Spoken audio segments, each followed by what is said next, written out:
Imagine standing in a room and feeling your chest tighten, your hands sweat, your words getting caught in your throat. Someone is there, talking, commanding attention, and suddenly you shrink. You're intimidated. We've all felt it, whether it's a boss, a peer, an audience, or someone whose presence just looms over you. Intimidation can freeze your potential, silence your voice, and rob you of action. But why do we feel intimidated? And more importantly, how do we stop it from controlling our lives? Psychology tells us intimidation is not just about the other person. It starts in our own mind. At its core, it's about vulnerability and the way our brain interprets threat. First, fear of judgment. Humans are wired to seek social approval. It's in our DNA, our evolutionary need to belong to a tribe. When someone seems more powerful, more confident, more experienced, our brain triggers a subtle alarm, telling us, danger, danger. Second, self-doubt and comparison. We measure ourselves against others, and too often we find ourselves lacking. The more we internalize those comparisons, the more we feel small, and intimidation thrives. Third, perceived threat to our resources or status. From a survival perspective, if someone threatens our opportunities, our promotion, our respect, our social standing, the brain reacts as if our survival is at stake. Fourth, past experiences. Trauma, bullying, repeated negative encounters condition us to anticipate threat, even when it's not real. In short, intimidation is a signal from your mind, telling you you feel vulnerable, and your nervous system is alerting you. Intimidation is not just uncomfortable, it's costly.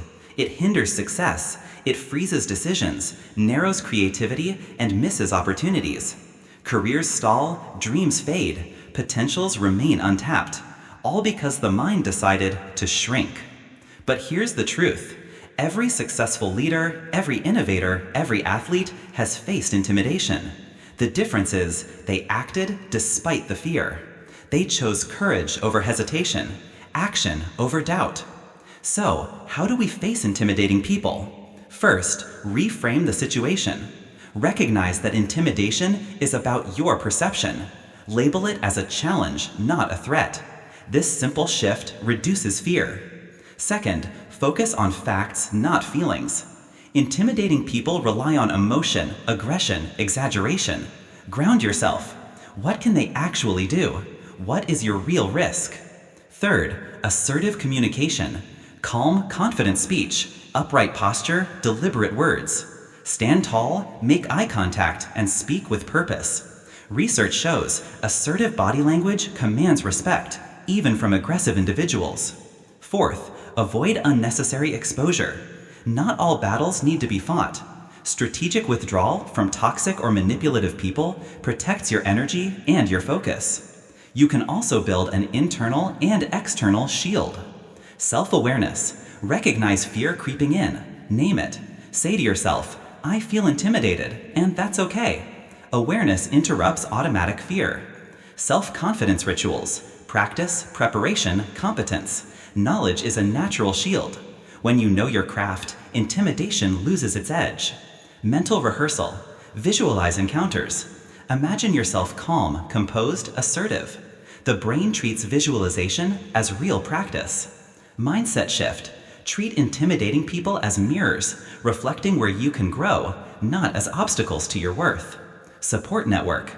Allies, mentors, communities reinforce courage, multiply confidence. Don't let intimidation steal your voice, your decisions, your dreams. Fear is natural. Courage is a choice.